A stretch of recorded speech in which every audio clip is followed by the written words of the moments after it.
رسول اللہ صلی اللہ علیہ وسلم نے فرمایا کہ اللہ تعالیٰ نے سوائے موت کے کسی بھی مرض کو بغیر علاج کے خلق نہیں کیا۔ سحر کو بیدار ہو جاؤ تاکہ آسمانوں کی برکت پالو۔ پینے والی چیزوں کو کڑے ہو کر پینے سے اجتناب کرو۔ پیاس کی حالت میں پانی کو گھونٹ گھونٹ کر کے پیو، ایک دم سے ہرگز نہ پیو۔ کلونجی ہر درد کی دوا ہے سوائے موت کے کہ اس کی کوئی دوا نہیں ہے۔ مٹی کھانے سے پرہیز کرو اس لیے کہ مٹی کھانا میری امت پر حرام ہے۔ حمل کے بعد عورت کو پہلی غذا کھجور دے۔ انار کا رس جسم کے اندرونی حصے کو صاف کرتا ہے۔ شہد بہترین غذا ہے، یہ دل کو تر و تازگی عطا کرتا ہے اور حافظہ کو قوی کرتی ہے۔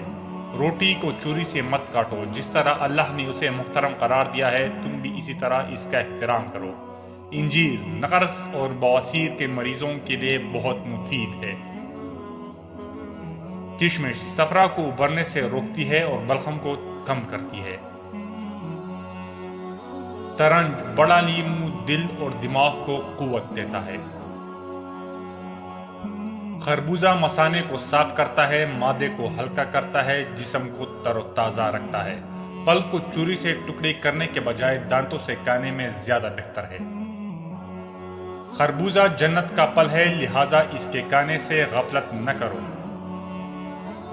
نئے پھلوں میں بہت فوائد ہوتے ہیں، نئے پھل کھانے سے جسم تندرست ہو جاتا ہے۔ کھجور کو ناشتے میں کھاؤ تاکہ تمہاری اندرونی جراثیم کا خاتمہ ہو جائے۔